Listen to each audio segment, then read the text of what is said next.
जहां जहां तक आवाज जा रही है वहां मौजूद मेरी माओ, बहनों और छोटे बच्चों, मैं अब्बास बिन मुख्तार अंसारी आप सबकी खिदमत में अपना सलाम पेश करता हूं, अपना प्रणाम पेश करता हूं।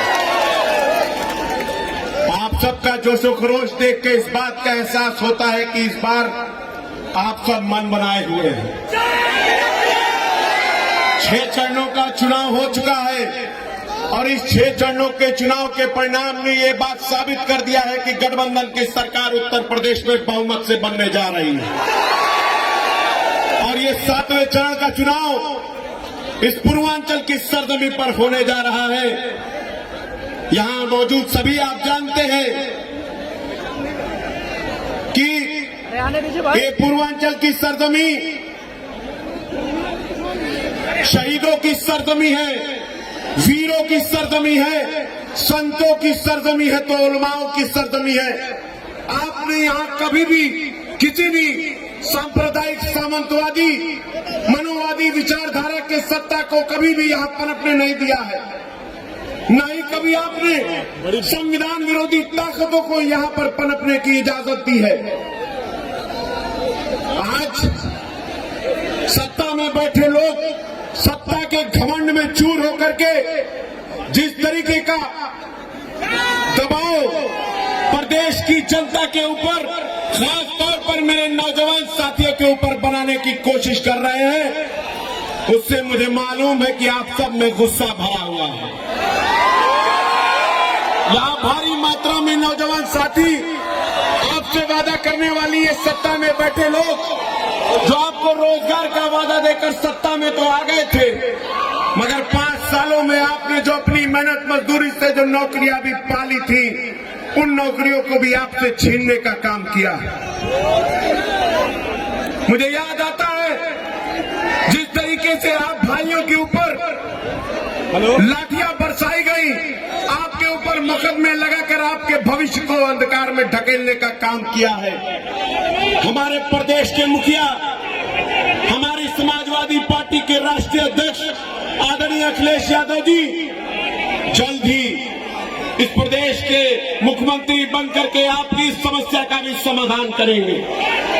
आपकी जो भर्ती पिछले 5 साल से बंद है, उस भर्ती को भी खोल करके आपके घरों में रोजगार देने का काम करेंगे। मेरे दोस्तों, मेरे नौजवान साथियों, शिक्षक संघ के आए हुए सभी मेरे बड़े बुजुर्गों, मैं आप सबसे अनुरोध करता हूं कि जाति और धर्म से ऊपर उठ करके इस बार लोकतंत्र को बहाल रखने के लिए, संविधान को बचाने के लिए, और सबसे बड़ी बात, इस देश की जनता को, इस प्रदेश की जनता को ये बात एहसास कराने की जरूरत है कि जब जब कोई सत्ता में बैठेगा, दमनकारी सोच रख के जनता उसको उखाड़ कर फेंकने का काम करेगी।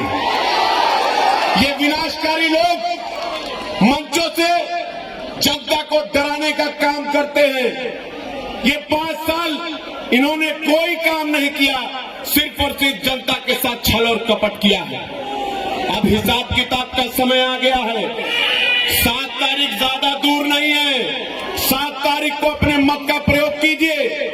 यहाँ घोसी विधानसभा से हमारे चाचा दारा सिंह चौहान जी चुनाव लड़ रहे हैं साइकिल के निशान पर। भारी से भारी मात्रा से वोट दे करके उनको विजयी बनाइए, आपका एहसान होगा हम सब पर। यहाँ पर बगल की सीट है, उमेश पाड़े चाचा चुनाव लड़ रहे हैं मधुबन की सीट से। मैं आप सबसे मधुबन के आए हुए साथियों से अनुरोध करता हूं कि जी जान लगा दो।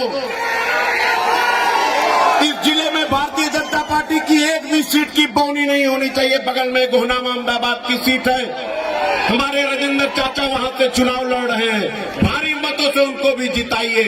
और मऊ, आप सब जानते हैं कि मऊ की सरजमी ने कभी भी किसी भी सांप्रदायिक और सामंतवादी विचारधारा की ताकत को वहां पर पनपने नहीं दिया है, और इस बार तो इतिहास रचने जा रहे हैं। आदरणीय अखिलेश भैया का आशीर्वाद है, आदरणीय ओम प्रकाश चाचा का आशीर्वाद है।